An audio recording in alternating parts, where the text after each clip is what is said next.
সুম্মা ইলাইনা তুরজাউন, এরপর তোমরা আমার কাছেই ফিরবে। ওয়া ইলাল্লাহি মারজিউকুম জামিআ, রব্বুল আলামিন বলেন তোমরা সকলেই আমার কাছেই প্রত্যাবর্তনের জায়গা। ইলা রাব্বিকা মুনতাহা, ইলা রাব্বিকা মুনতাহা,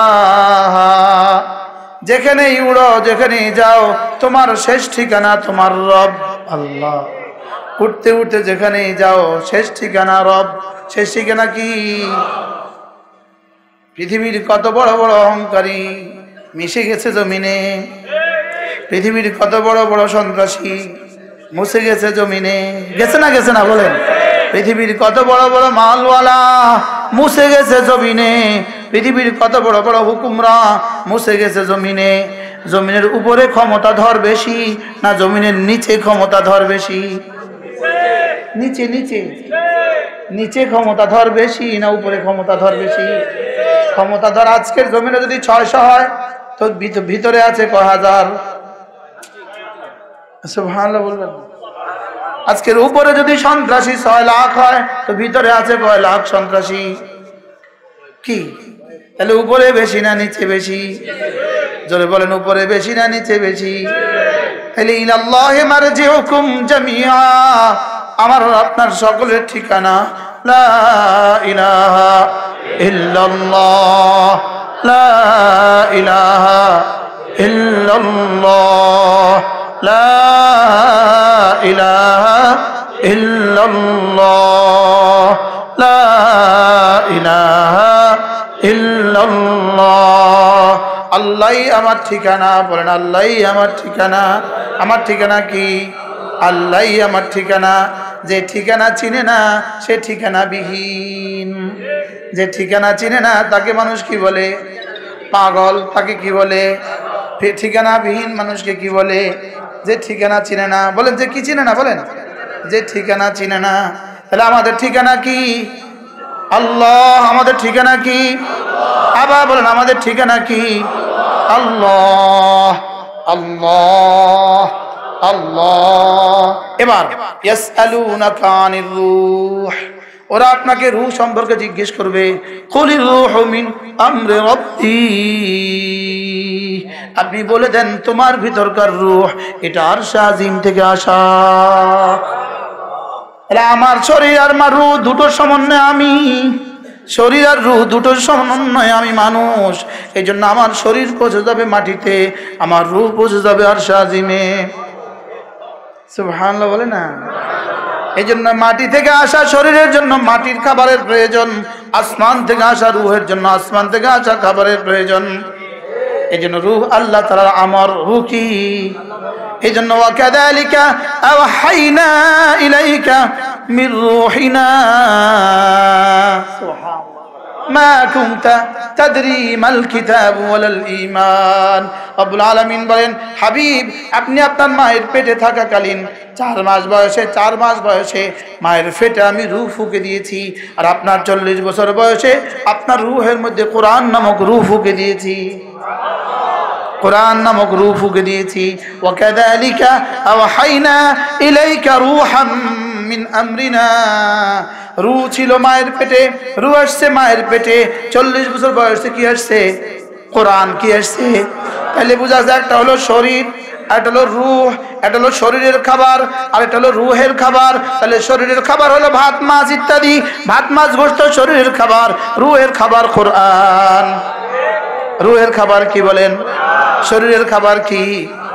তাহলে রূহের শরীরের খাবার ছাড়া শরীর যেমন দুর্বল হয়, তাহলে রূহের খাবার ছাড়া রূহ দুর্বল হবে না কেন? শরীরের খাবার ছাড়া শরীর এতটা দুর্বল হয়, শরীর আর বাজারে যেতে পারে না। রূহের খাবার ছাড়া রূহ এতটা দুর্বল হয়, এ রূহ আর মসজিদে যেতে পারে না। তাহলে কোন রূহ মসজিদে যায় না? যে রূহ দুর্বল। বলে না যে রূহ কি? যে রূহ কি? দুর্বল। দুর্বল রূহ মসজিদে যেতে পারে না। দুর্বল রূহ মসজিদে যেতে পারে না। দুর্বল শরীর দোকানে যেতে পারে না। দুর্বল শরীর বাজারে যেতে পারে না। বলেন না দুর্বল শরীর কোথায় যায় না? কিরে বাজার আলি না কাজে একটু দুর্বল লাগে।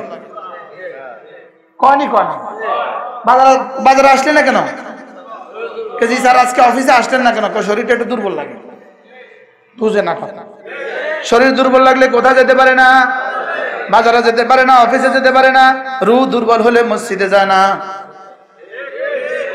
ঠিক আসতে কইেন, ঠিক রূহ দুর্বল হলে কোথায় যায় না? এবার রূহ কেন দুর্বল হয়, শরীর কেন দুর্বল হয়? অসুখ হলে শরীর দুর্বল হয়, খাবারের অভাবে শরীর দুর্বল হয়। রূহ হয়েও অসুখ হলে রূহ দুর্বল হয়, রূহে খাবার না দিলে রূহ দুর্বল হয়। আমাদের রূহ সুস্থ না অসুস্থ? জোরে বলেন। পাগলরে কিন্তু ওষুধ খাওয়াইতে হয় বাইন্দা। পাগলরে ওষুধ খাওয়াইতে হয় কি? আর অসুস্থ মানুষকে ওষুধ খাওয়াইতে বাঁধা লাগে। অসুস্থ মানুষকে ওষুধ খাওয়াইতে বাঁধা লাগে, লেকিন পাগলকে ওষুধ খাওয়াইতে কি লাগে? কি লেগা? অসুস্থ বুঝে আমি অসুস্থ, এজন্য ইচ্ছাকৃত ওষুধ খায়। আর পাগল বুঝে না সে যে অসুস্থ, এজন্য বাইন্দা খাওয়াইতে হয়। এটা হাবিবুল্লাহ বলছে। কি পাগলরা ওষুধ খাওয়ায় কেমনে? কি লেগা?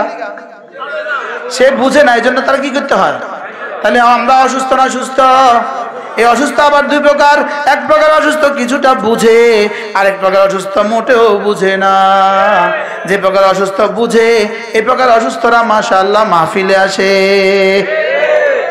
কি এই জন্য এরা খায়। ওরা কি খায়? এরা ওষুধ খায়। এরা ওষুধ খায়। এরা এরকম 2-4 দিন তাবলীগে যায়। সুবহানাল্লাহ বলেন। এরা এরকম চিল্লা যায়, 3 চিল্লা যায়। এরা অসুস্থ বুঝে, এই জন্য চিল্লা গেলে সুস্থ হয়ে যায়। কি ভাই? এরা এরকম মাহফিলে আসে, বুঝে যে আমি অসুস্থ, ওখানে গেলে ওষুধ দিবে, এই ওষুধ খাবো তো সুস্থ হয়ে যাবে। আর যারা এটা বুঝে না ওরা আসে না। এদেরকে বাইন্দা খাওয়াইতে হয়। এদেরকে কি খাওয়াইতে হয় বলে? এই জন্য রুহের 1 নাম্বার ওষুধ কি? লা ইলাহা ইল্লাল্লাহ, লা ইলাহা ইল্লাল্লাহ, লা ইলাহা ইল্লাল্লাহ, লা ইলাহা ইল্লাল্লাহ। এটা হলো রুহের কি? প্রধান ঔষধ। বলেন রুহের প্রধান ঔষধ কি? লা ইলাহা ইল্লাল্লাহ, লা ইলাহা ইল্লাল্লাহ মুহাম্মাদুর রাসূলুল্লাহ। আচ্ছা, আপনারা দেখে থাকবেন আপনাদের প্রত্যেকের বাসায় বাথরুমে শ্যাম্পু রাখা আছে, আসেনি? পেস্ট আসেনি? গায়ের সাবান আসেনি? কাপড় সাবান আসেনি? হুইল পাউডার আসেনি? তাহলে বোঝা গেছে আমরা সবাই বুঝি চুল পরিষ্কার করার জন্য শ্যাম্পু লাগে, লাগে নেই? এবার চেহারাটা ধোয়ার জন্য ফেস ওয়াশ লাগে, এবার দাঁতের জন্য পেস্ট লাগে। আচ্ছা, কোনো পাগলে পেস্ট দিয়া মাথা ধোয়? হ্যাঁ। আচ্ছা, কোনো পাগলে পেস্ট দিয়া চেহারা ধোয়? তাহলে বোঝা গেছে চুলের জন্য কি লাগে? শ্যাম্পু লাগে। আর চেহারার জন্য কি লাগে? ফেস ওয়াশ লাগে। আচ্ছা, এবার দাঁতের জন্য কি লাগে? আচ্ছা, এবার শরীরটা ধুবে, এবার এই 3টার কোনটা ইউজ করে? এই 3টার কোনটা ইউজ করে শরীরে? এবার কোনটা ইউজ করে? কাপড় সাবান না গায়ের সাবান? আচ্ছা, এবার কাপড়টা ধুবে, এবার কোনটা? আচ্ছা, এবার জুতাটা ধুবে, এবার কোনটা? জুতা। জুতা, জুতার কালি, জুতার কি? আচ্ছা, এবার কম্পিউটারটা ধুবে, এবার কম্পিউটারের গ্লাসটা পরিষ্কার করবে, এবার এটা কোনটা দেয়? আরেকটা থিনার। কি কি বলো? থিনার আছে কিনা বলেন? এবার শ্যাম্পু দিতে পারে না, এবার পেস্ট দিতে পারে না। আচ্ছা, এবার গাড়ির পার্টস ধুবে, ডিজেল ডিজেল, এবার কি দিব? মোটরসাইকেলের ইঞ্জিন ধুইব, এবার কি দিয়ে দিব বলেন? এবার সাবান দিতে পারে না। তাহলে বোঝা গেছে লিকুল্লি শাইইন সিকালা। রাসূল বলেন সব বস্তুর জন্য আলাদা আলাদা আলাদা আলাদা পরিষ্কার করার যন্ত্র আছে। লিকুল্লি শাইইন সিকালা, প্রত্যেক বস্তুর আলাদা আলাদা পরিষ্কারের যন্ত্র আছে। ওয়াসিকালাতুল কুলুবে যিকরুল্লাহি আযজা ওয়া জাল। তাহলে বোঝা গেছে দিলটা পরিষ্কার করারও একটা যন্ত্র আছে। তাহলে বোঝা গেছে চোখেরটা দিয়া কি হয় না? কানেরটা হয় না? জোরে কয় না। আচ্ছা, কানের ড্রপ যদি চোখে দিয়ে দেয়, চোখ ঠিকবো না, মরে অন্ধ হয়ে যাবো। হ্যাঁ, অন্ধ হয়ে যাবে। তাইলে বোঝা গেছে লিকুল্লি শাইইন সিকালা, চোখেরটা চোখে, কানেরটা কানে। মাথারটা মাথা, চেহারাটা চেহারা, দাঁতেরটা দাঁতে। সুবহানাল্লাহ বলেন। আচ্ছা, গায়ের সাবান দিয়ে সুন্দর মতো দাঁত মাজলে তো শরীরেই তো, এটা কি দাঁতে তো জ্বলি যাবো। তা খালাই তো কা, বাইরে খালা না ভিতরে খালাই তো কা? আরে সুবহানাল্লাহ বলেন। তাইলে বোঝা গেছে লিকুল্লি শাইইন সিকালা, সব বস্তুর জন্য আলাদা আলাদা বিষয় আছে। ওয়াসিকালাতুল কুলুবি যিকরুল্লাহ আযজা ওয়া জাল, তাইলে বোঝা গেছে কলিজার জন্য আরেকটা আছে। সুবহানাল্লাহ বলে না? কলিজার জন্য কি আছে? লা ইলাহা ইল্লাল্লাহ, লা ইলাহা ইল্লাল্লাহ, লা ইলাহা ইল্লাল্লাহ, লা ইলাহা ইল্লাল্লাহ, লা ইলাহা ইল্লাল্লাহ। আচ্ছা, আমাদের মা বোনরা যখন পাতিল রান্না করা লাকড়ি দিয়ে রান্না করা পাতিল যখন ধুইতে যায়, ভাতের পাতিল অথবা চায়ের পাতিল অথবা তরকারির পাতিল যখন ধুইতে যায়, কতক্ষণ ধোয়? জোরে কর, জোরে কর না। আচ্ছা, তাইলে এবার আমার দিলটা পরিষ্কার করতে কয়বার জিকির লাগবে? এবার প্রশ্ন, কতক্ষণে পরিষ্কার হবে? আল্লাহ তাআলা বলেন ওয়াবুদ রাব্বাকা হাত্তা ইয়াতিয়াকাল ইয়াকিন। রব্বুল আলামিন বলেন মওত পর্যন্ত নিশ্চয়তা নাই, এজন্য মওত পর্যন্ত মাজতে থাকো। এজন্য কি করতে থাকো বলেন? তাহলে 2-4 বার পরে ধুই দিবেন? তাহলে কয়বার পড়তে হবে? হ্যাঁ, চলেন আজকে থেকে কমপক্ষে প্রতিদিন দিনে 100 বার, রাতে 100 বার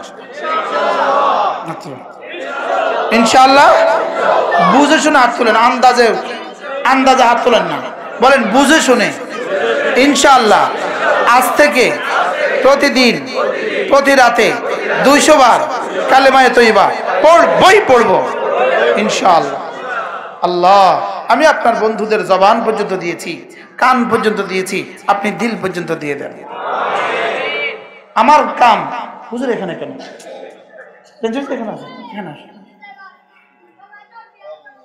আমাদের হীরাপুর মাদ্রাসার প্রিন্সিপাল সাহেব হুজুর এখানে আসেন।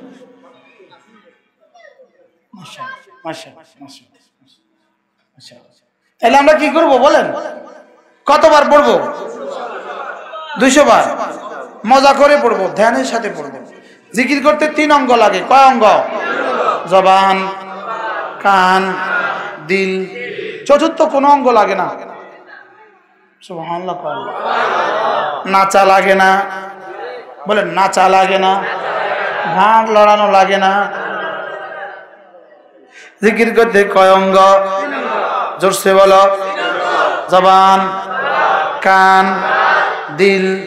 জবানে শুদ্ধ করে বলবে, কানে ধ্যানের সাথে শুনবে, দিলে উপলব্ধি করবে। সুবহানাল্লাহ।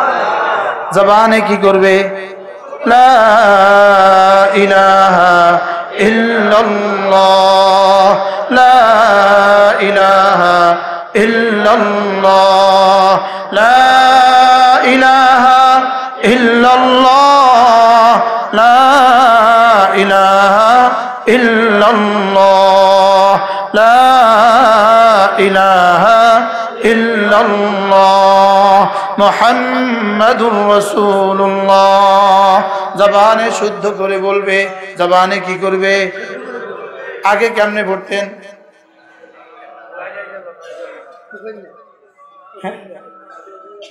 এখন থেকে বলবো লা ইলাহা ইল্লাল্লাহ, লা ইলাহা ইল্লাল্লাহ।